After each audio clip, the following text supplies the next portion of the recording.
Welcome to the Gunbreaker 1 to 100 leveling skills guide. I'll be going over all of his skills as you train to float like a butterfly, sting like a lion better than the rest of them, but also hopefully kill your enemies along the way. Watch as you go from this to this. This is a beginner-focused series aimed to help those new to Final Fantasy XIV, the MMO genre, or still just need a little help. In that same vein, this will be focused on your actions and how to use them. We'll not be going deep into optimization, instead focused on the general play and giving general opening rotations. We will go through these together in order to help new players understand the process. If you wish to push your play further, there are further places you could research the job. The goal here is to drop players in on the ground level so they can make strides to improve themselves. Tooltips are broken up by expansion, and that expansion's level cap. So level 60 for Heavensward, 70 for Stormblood, 80 for Shadowbringers, 90 for Endwalker, and our final level cap of 100 in Dawntrail. I recommend all players add Sprint and Limit Break to their hotbars, both found in the General tab of the Actions menu. And as for how my hotbars build, it'll make sense at 100. Just put your skills on your hotbars so that you are comfortable as you play. Everyone has their own way of doing things. If you want more info on the how and why I set up my UI, check the description for a video about it. Finally, keep in mind that this is an active MMO. Patches can and will change jobs. Check the description for a quick overview of each patch's changes or special notes. With all that out of the way, please support me in whatever way you can, check my links below, and let's begin. Gunbreaker feels the most DPS-like of the tanks. Big damage, big explosions, and a lot of buttons used for fighting. This does not mean you're less of a tank than your peers. You have plenty of powerful defensive tools as well. Just be careful not to get too lost in doing damage, you forget you need to be using all those cooldowns. You even have a couple targeted abilities for defending your allies instead of yourself, where you can afford it. To obtain the Gunbreaker job, you must complete your level 10 class quest and be level 60. That's it! Aside from owning the Shadowbringers expansion, that is, which might even become base game during Dawntrail. With this done, head to the Gridania Aetheryte Plaza. The Gunbreaker job quest is right there. Let's get into the finer details of each skill. Gunbreaker starts all the way at level 60, which means we have most of our toolkit already. This includes all of our role actions. These are as important as the rest of your toolkit, but for brevity and due to having a video for it already, I will say go check that video. It is in the corner and the description if you need to know how to use these. Hopefully this is your second tank and you've already experienced these. Level 1, Tank Mastery. All tanks come with this. This reduces all damage by 20% as a base. Your max HP will also be higher than other roles. The strength bit is merely saying your damage scales off of the strength stat. You're gonna be weaker than a DPS still. Level 10, Royal Guard. Like the other tanks, Royal Guard is our enmity or tank stance. When active, the UI element we have will light up. All the same rules apply as with the other tanks. You want to put this on for every single duty there aren't multiple tanks for. When there are 2 or more, don't fight your co-tanks for enmity. Try to be in second place, first place in your party for alliance raids. Also remember that anytime you hit a level sync, enmity stances need to be turned back on, even if it was already on beforehand. I'm keeping it short since I really do hope this is your second tank. At least start with lower level content to get your footing with making sure you keep enmity stance running. Maybe try a level 50 trial to test with multiple tanks and working together. Level 1, 4, 26, and 52, Keen Edge, Brutal Shell, Solid Barrel, and Enhanced Brutal Shell. This is our basic combo. You want to always complete your combos in order, not skip around. Keen Edge is a 150 potency hit, Brutal Shell is a 240 potency hit, and Solid Barrel is 320 potency. Solid Barrel has an extra effect we'll talk about in a moment, but Brutal Shell also has Enhanced Brutal Shell as a trait. Brutal Shell comes with a 200 potency heal no matter what level you are. Enhanced Brutal Shell takes the innate heal and also places a shield on you for the value of the heal. Because of how small of a potency this is, you're all but guaranteed to use the entire shield's potency. Anytime you're using a single target combo, you're getting a 400 potency heal every 3 hits. There's no active component to this healing, it is just worth noting for how it helps sustain your HP levels. Level 30, Cartridge Charge and Burst Strike. As I said, Solid Barrel has an additional effect. Executing it will give you a cartridge to the powder gauge. That's the 2 smaller dots on our job gauge. We can store up to 2 cartridges at once. If we finish a combo after, we will lose out on that extra cartridge. Cartridges are spent on Burst Strike.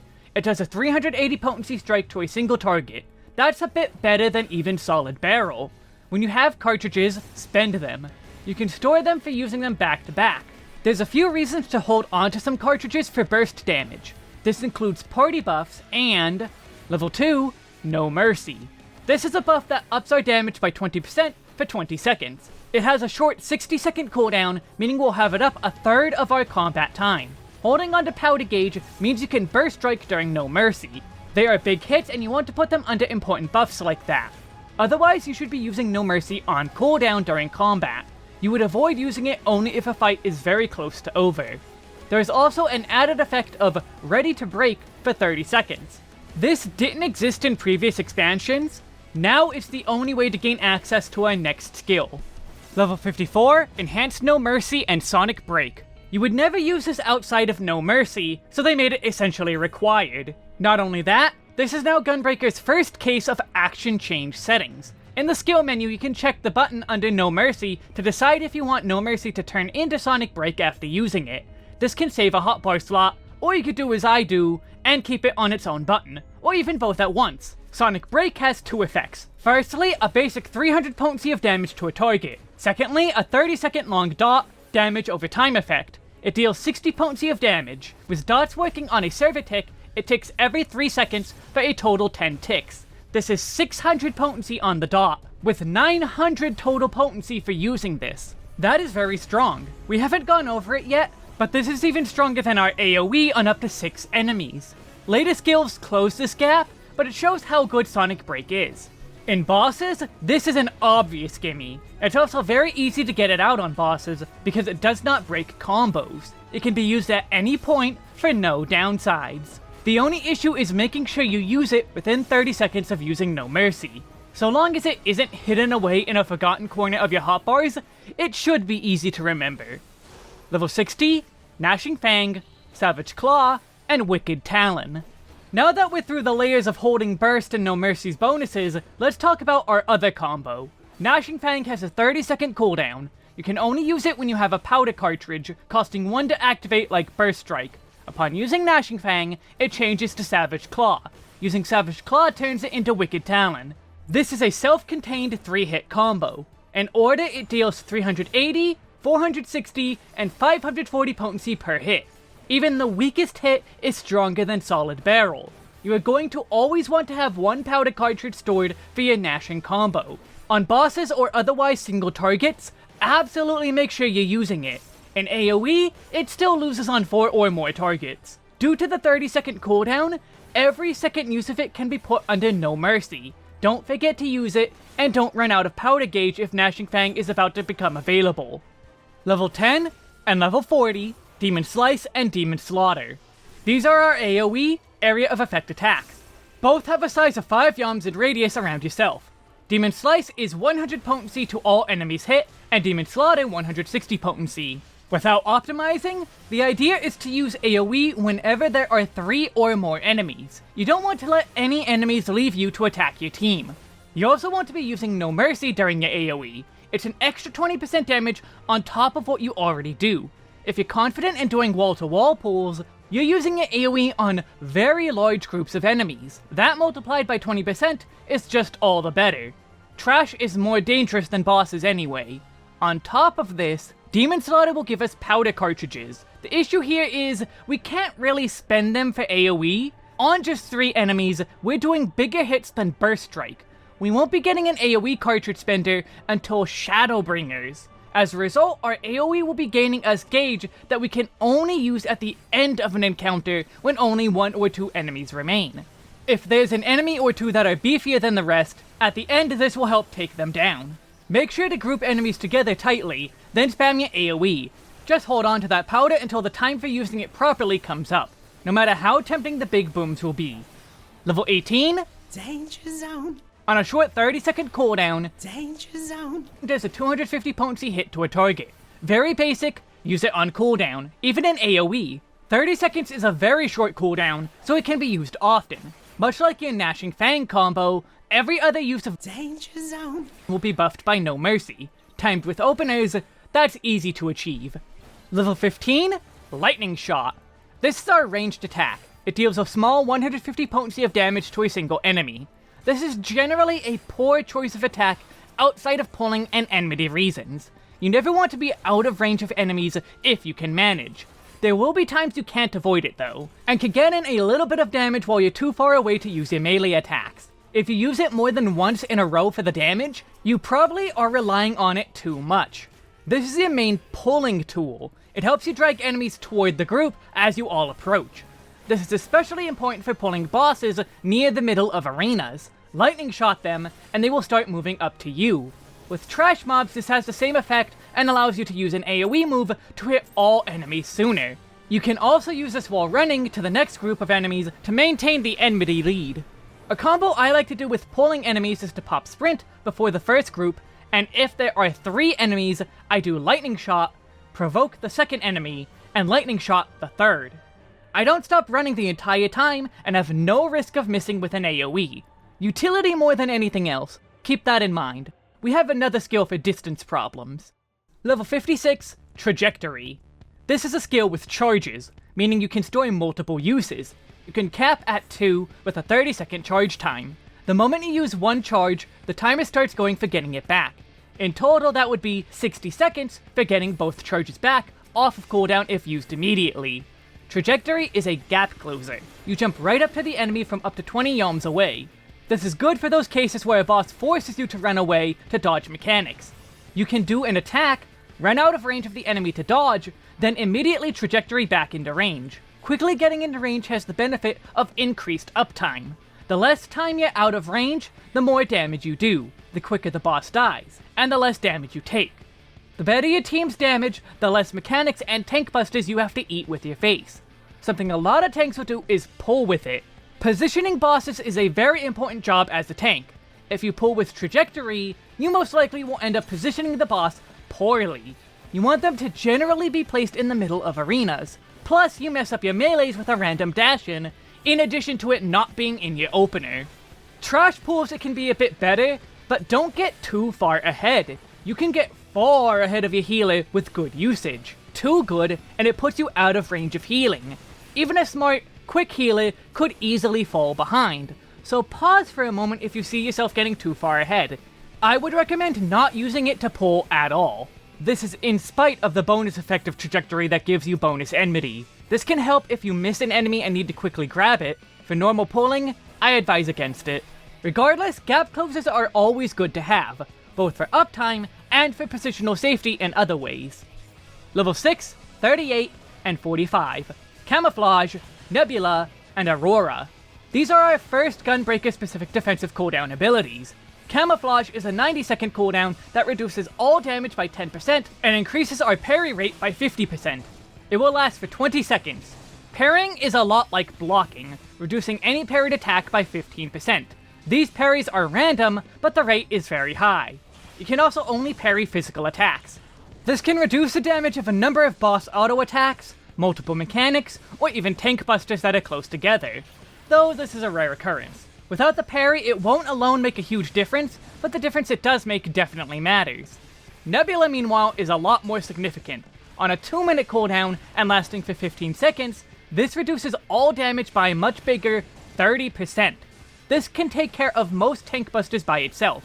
Once tank busters get stronger, pairing this with anything else should do it. Maybe Camouflage could come in with it. Anywhere else with major damage is also a good place for this. Big wall-to-wall pulls? Nebula is an easy choice.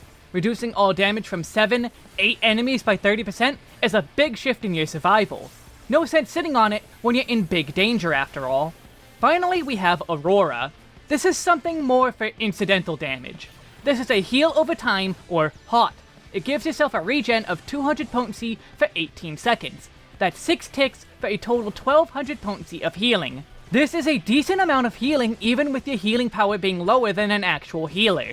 The issue is obviously, it's 18 seconds.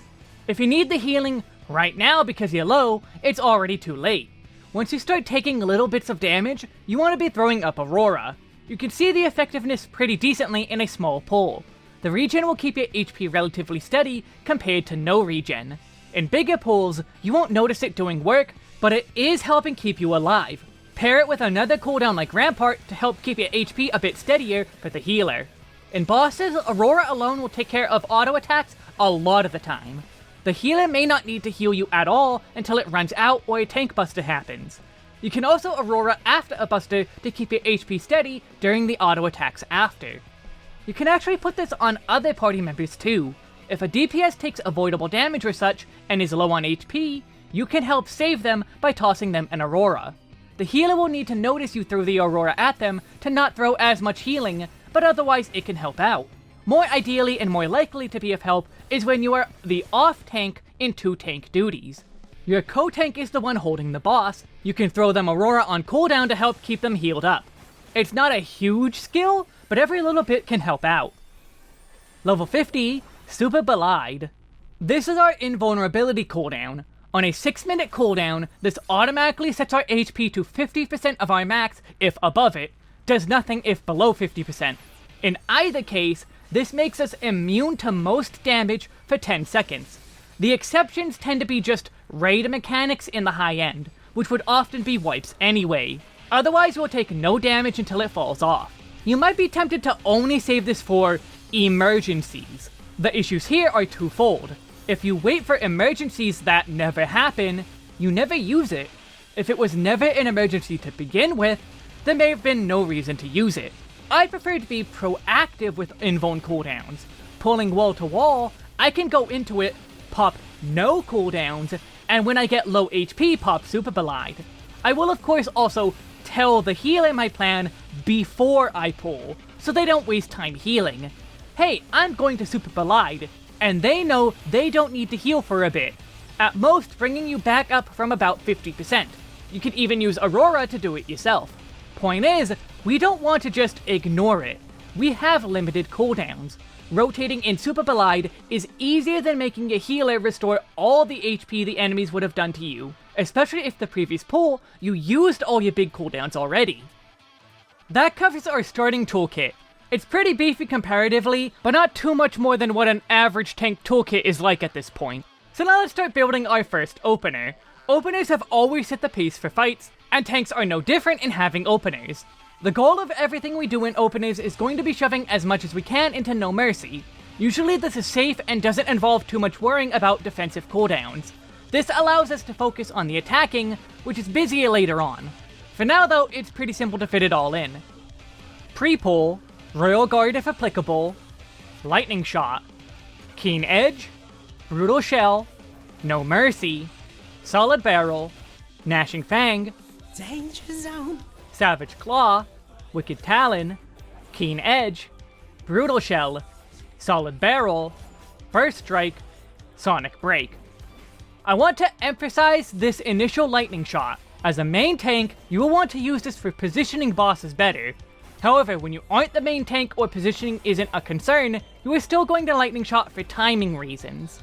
When not main tank, do still turn on Royal Guard at some point to ensure you're second in enmity. This brings us into a basic 1-2-3 combo to get us a powder cartridge. We will pop into No Mercy after Brutal Shell. We want to use it in the back half of the GCD instead of immediately after Brutal Shell. Again, timing reasons are here.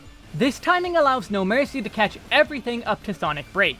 Next, begin our Gnashing Fang combo. We use it Danger Zone. after Gnashing Fang specifically because of reasons much later on as well. Feel free to use it anytime after No Mercy. From there we will finish the combo and do another basic combo to get a Burst Strike. The odd thing is Sonic Break being at the very end. Again, doesn't make sense until level 100. For now, you can use it sooner if you wish. I always try to build openers for endgame muscle memory where possible. There is no downsides to following it now, aside from one specific note. The opener I'll be suggesting is an opener that requires, at minimum, a GCD of 2.47, so a little bit of skill speed. While leveling, it is almost impossible to avoid some level of skill speed on your gear, so this opener is better to suggest in that aspect too. If you ever have too little skill speed for a 2.47 GCD opener, melting some is always an option. This is preparing you for later, but has some decent flexibility this early on if you so choose. Let's also talk about an AoE opener. This is sort of a misnomer since AoE is a far more complex situation. I mentioned how some skills are stronger on specific enemy counts for one. For two, there's the previously mentioned wall-to-wall pulls. If you're at all confident in your abilities, you should be doing it too. You'll be grabbing multiple groups of enemies instead of just one. The opener will not include this process of running and grabbing enemies, and you won't perform your opener until you stop grabbing enemies. You don't want to waste your big attacks on only 3 enemies when you're planning to grab 9. So prepare yourself on the run-up, group the enemies tightly together, and then unleash it all. We also kinda don't have anything for an opener. All we can do is spam our basic AoE combo under No Mercy. We can also throw out Danger Zone for the free damage. It might be single target, but OGCDs are free actions when you have open weaving slots. You'll be popping a mitigation or two about here, so even defensive cooldowns shouldn't get in the way. Things will fill in later on, but there really is just nothing here for now. More important for now is further practice in making sure you are giving your DPS a better group of enemies for their openers. Group enemies as tight as you can, and then afterward, you can dive into the middle of them for your AoE opener. That's the start of Gunbreaker's toolkit. Nothing too intense, but enough to be overwhelming to begin with. Just remember to hold on to a charge for your Gnashing Fang combo when it comes off of cooldown. We want to use that every time it comes up. Find your footing with the rotation, and then you can level up a bit and get into the Stormblood skills. Level 62, Bow Shock. On a 60-second cooldown, this is our second dot and an AoE one at that. This has a 5 yalm range and does 150 potency of damage to all enemies in that range. They will also receive a 60 potency dot for 15 seconds. That dot amounts to 300 potency, or a 450 potency hit in total. As usual, put this under No Mercy. You're going to use this on bosses for free damage, with more than even Danger Zone. For trash, this being an AoE, you want to make sure to hit as many enemies as you can with it. This is ideally something you were already doing with your GCDs, but it becomes even more important now. Group enemies up tight, move into the middle of them, and pop Bow Shock while No Mercy is up. Then get back to dodging AoEs and mitigating. Level 64, Heart of Light.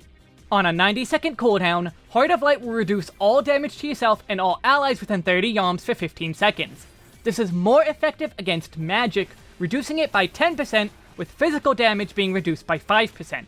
You can tell what damage type an attack is after the fact by the rolling damage numbers. This is your anti-raid-wide or mechanic skill.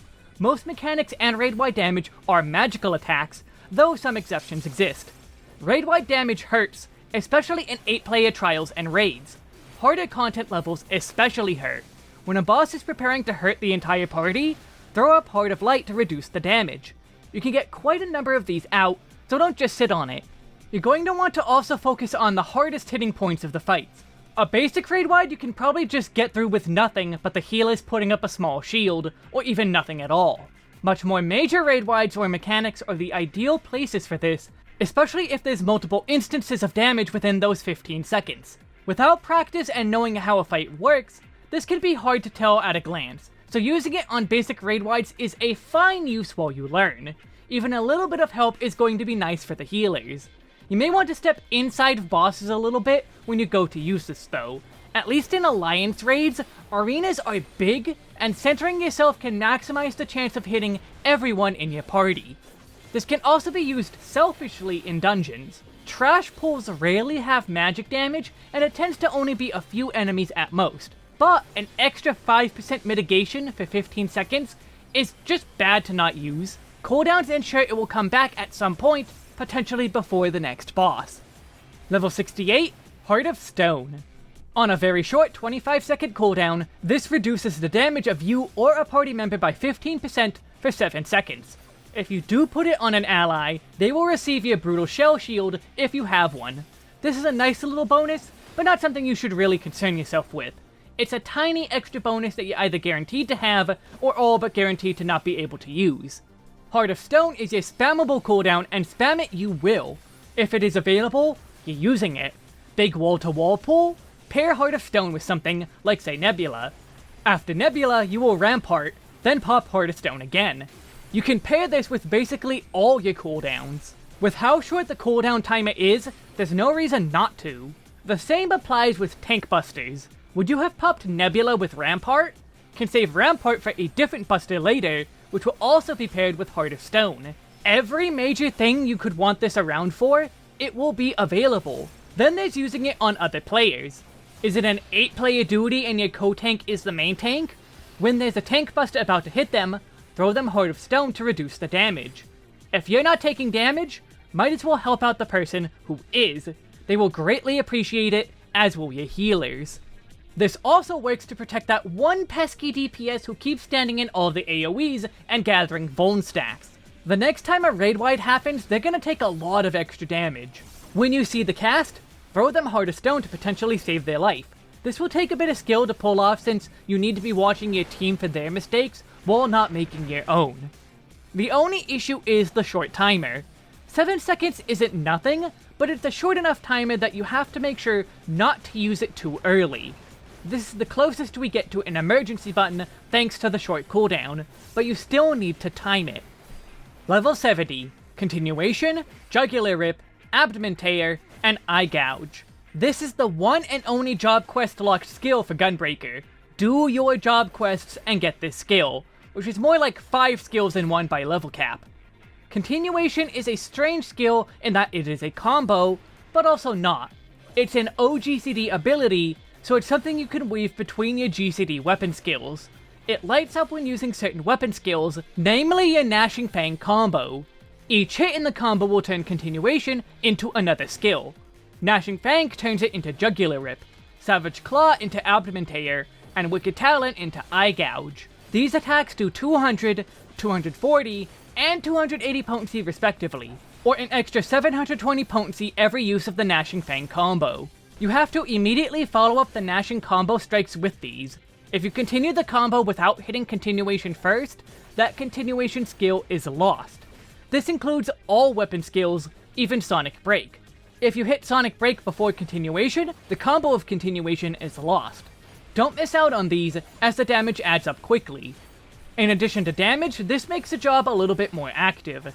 That means it's time to talk about a new opener. The same rules apply as before, but now with 2 extra buttons. We're going to start doing double weaves in here, but technically we'll be able to avoid it. I recommend learning it if you can, since it gives you more space for defensive skills too. We can slot in Bowshock after Solid Barrel because dots take longer to work. The sooner we get it out, the sooner the full damage is applied. This is also why Danger Zone is second, since the damage is instant. Moving to Gnashing Fang, the only change is adding in Continuation. Double weave the Jugular Rip with Danger Zone, and that frees up the second weaving slot during Savage Claw and Wicked Talon for mitts if you need them. If you really do need to use single weaves, Danger Zone can be pushed back to after your Gnashing combo. It's small changes, but both skills need to be added if we want to properly do our openers. But when it comes to the AoE opener, I'm not even talking about it. At most I have a picture on screen for you here. Just make sure you're putting Bowshock on the enemies, since it's a big dot and an AoE. That ends Stormblood with its very important additions. Honestly, Heart of Stone might have been the most important one. Now comes Shadowbringers, an expansion both empty and important at the same time. Level 72, Faded Circle. Finally we have our AoE powder gauge spender. Way too late, Faded Circle is a 5-yum AoE around itself that deals 300 potency to all enemies hit. All this time, you've just been sitting on your powder gauge in AoE, but now you want to shift modes to spending. You get a lot of charges in AoE since it's a 2-hit combo. If you were doing 10 attacks before, that would have been 5 charges, and none of them able to be used for AoE. Simply spend your charges as you get them, hitting as many enemies as you can. Level 76, Bloodfest. On a 2-minute cooldown, this will instantly grant us 2 cartridges, maxing out our gauge. That's all there is to it. Well, there's more that can be discussed, like not overcapping a gauge. We want to empty our cartridges before we hit Bloodfest. If we don't, we're gonna lose out on a lot of its value. This is especially notable in AoE, since it only takes 2 GCDs to get a charge. When doing wall-to-wall pulls, you're likely going to reach the end of the pull with your gauge capped.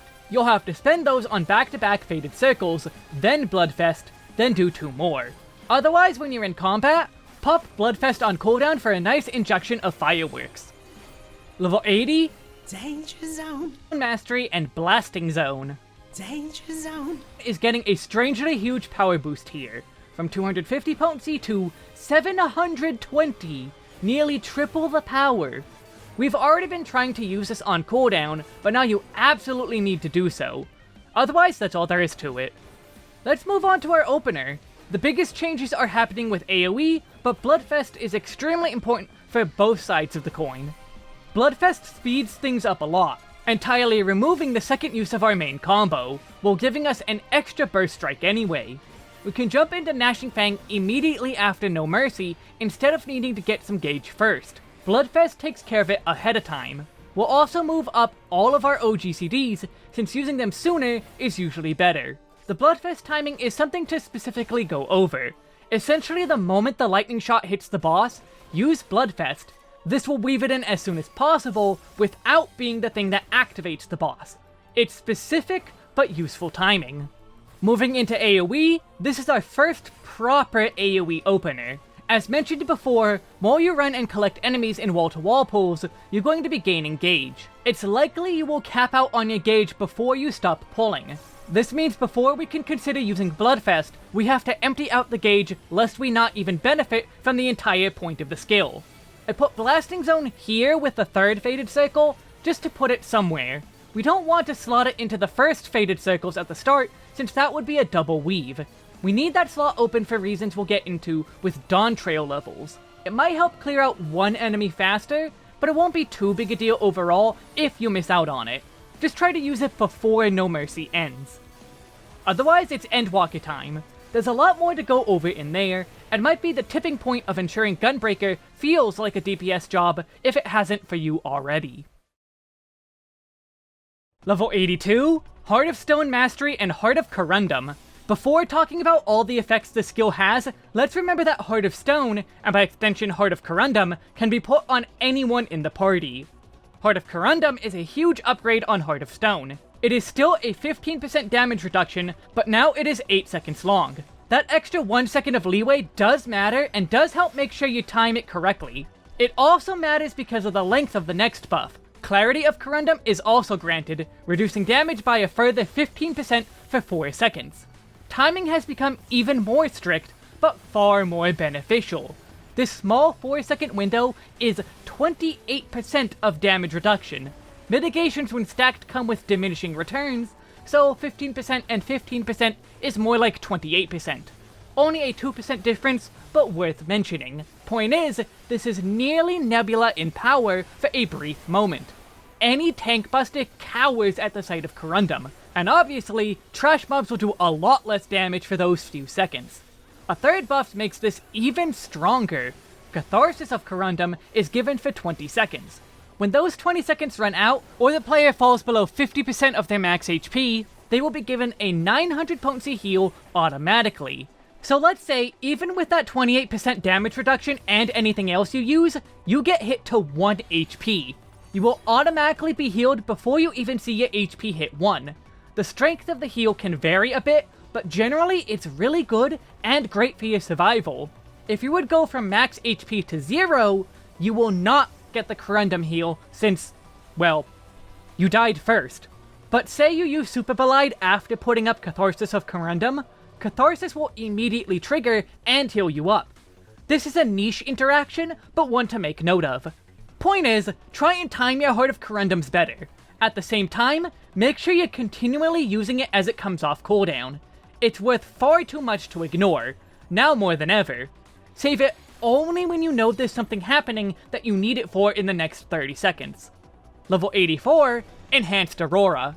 Aurora has been turned into a skill with charges. You can hold 2 uses of Aurora at once. You can continually ensure one charge is on cooldown and keeping your HP up, while you hold on to the other for a backup. Normally you'll just be using these as before. 2 uses of this is definitely a boon, no question there. Hold on to them and store them for later if need be. It's just less of a boon compared to other skills. Level 84, Melee Mastery. This is a simple but poorly worded boost to our main combo potencies. Keen Edge is boosted to 200 potency, while Brutal Shell and Solid Barrel are boosted to 160 and 140 potency each. What this doesn't say is that the comboed potencies of those latter skills are also boosted. Brutal Shell is now 300 potency, and Solid Barrel is 360 potency. Just a small power boost for us. Level 86, Enhanced Continuation and Hypervelocity. In addition to our Gnashing Fang combo giving us continuations, Burst Strike now gives us Ready to Blast. This allows us to use continuation after Burst Strike to trigger Hypervelocity. This is a 160 potency hit to a target. After the last 16 levels, you've gotten to use continuation a lot. Now get used to following up every Burst Strike with a continuation as well. Level 88, Cartridge Charge II. This is a double upgrade. Both our Powder Gauge and Bloodfest have been upgraded to be 3 cartridges. We can hold up to 3 powder charges at a time, and Bloodfest will max us out. This allows us to store a couple of charges for bigger burst window sections between every Bloodfest. Every other No Mercy window, the one without Bloodfest, we can carry a few charges into it for big damage. Just remain careful about overcapping. Make sure to empty all charges before hitting Bloodfest, and try not to delay the use of it. The management you have to do has changed a little bit, but overall it isn't too much different to get used to. Level 90, Double Down. On a 60-second cooldown that is affected by skill speed and also triggers the GCD, this is an AoE of 5 yalms around you, an extremely heavy hitting one at that, doing 1200 potency to the first enemy hit and 1020 potency to all enemies beyond that. This is a big reason we can hold up to 3 charges now. 1 for Double Down, 1 for Gnashing Fang, and 1 for storing or otherwise spending on Burst Strike. Yes, I did say 1. If you missed it and haven't noticed, Double Down only costs 1 charge despite its power. This is a recent change in Dawntrail, where before it would cost us 2. Not anymore. Absolutely be sure to double down with No Mercy running. An extra 20% on such a high power skill is huge no matter what context. Single target, AoE, doesn't matter. Both are on 60-second timers, so use them together. Be sure you're going into No Mercy with at least 2 charges to fit in both Gnashing Fang and Double Down.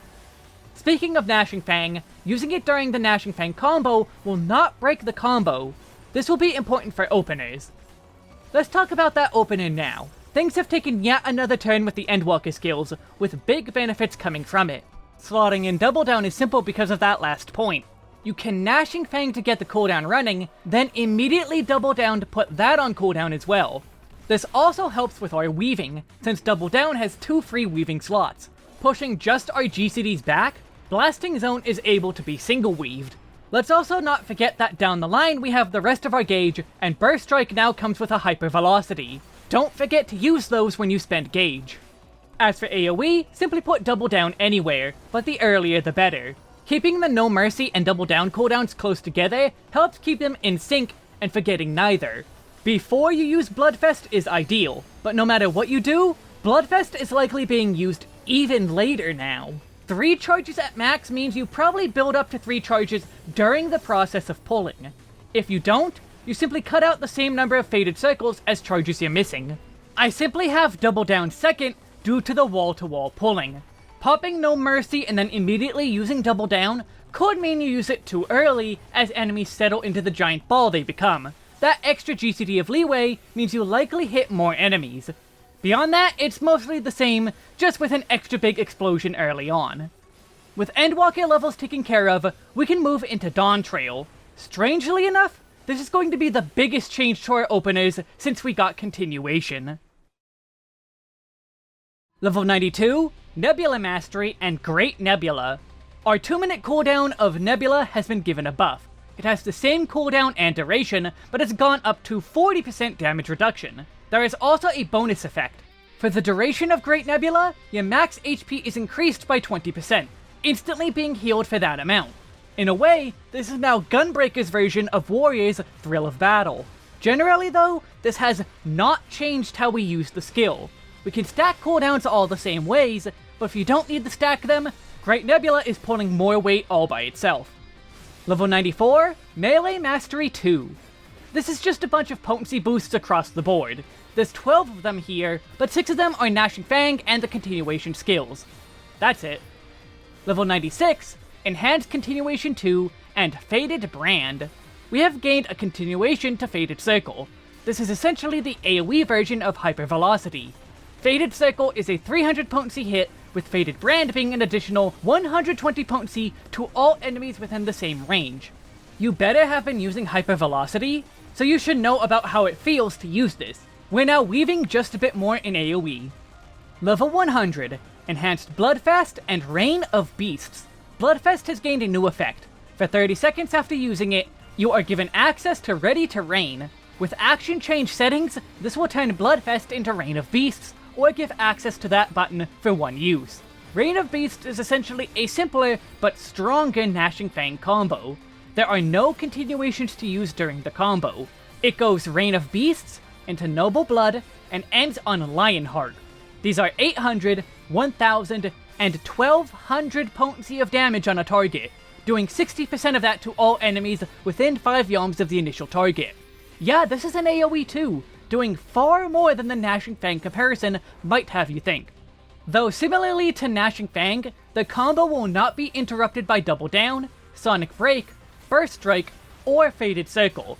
Gnashing Fang and Reign of Beasts do interrupt each other though, so when you start Gnashing Fang, finish it before using Reign of Beasts and vice versa. Further, the 30-second buff timer is the timer for starting the combo, not finishing the whole thing. This could come into play if there's any short downtime in fights and you used Bloodfest at a very bad time. So now we can start looking into our opener at level 100. We're going to be using a lot of the small details I've mentioned to form the opener. I will also like to remind you that I have been suggesting an opener that requires a little bit of skill speed. The goal is 2.47 or lower on your GCD timer, with mine at exactly 2.47. Your average player is more than guaranteed to have a little bit of skill speed on their gear just because you can't min-max with Savage level gear. Worst case, you can meld your weapon with skill speed without adding speed to your other tanks. For the opener itself, it's mostly the same as at 90, just with Reign of Beasts slotted in before Burst Strike. But being level 100, let's review. We open with Lightning Shot for multiple reasons. It sets up the pace of our opener better than any other option. If you are the main tank, it allows you to bring the boss to the middle of the arena. Positioning bosses is important in all content. Time it slightly after 1 in a countdown for all trials and raids. As the attack hits, press Bloodfest to get your powder gauge maxed out. We're going to do the first 2 hits of our base combo to kill time while we wait for party buffs. In the back half of the Brutal Shell GCD, hit No Mercy and use Gnashing Fang. During Gnashing Fang, make sure to weave in each continuation OGCD. We'll also be getting out Bow Shock and Blasting Zone. We delay using our Savage Claw hit with Double Down. Making sure we get Double Down out now ensures the cooldown gets running. We spread out our OGCD uses a bit more so we have room for defensive skills, and ensures it is under damage buffs. Finish the Gnashing combo, then use Reign of Beasts. There's no cooldown to trigger since that comes from Bloodfest. There's no downsides to holding it as long as we do, since it gets used anyway. We finish off with a Burst Strike into Sonic Break. Sonic Break is stronger than Burst Strike, but look closely at the No Mercy timer. At 2.47 GCD, No Mercy falls off just as you get that last skill out. Hypervelocity would move out of No Mercy if we used Sonic Break first. All party buffs should fall off at about this point even. Depending on how much skill speed you have, you should be able to do this every 2 minutes, starting from Bloodfest. You'll empty out your powder gauge just as it comes off of cooldown. Let me re-emphasize the lack of defensive cooldowns used here.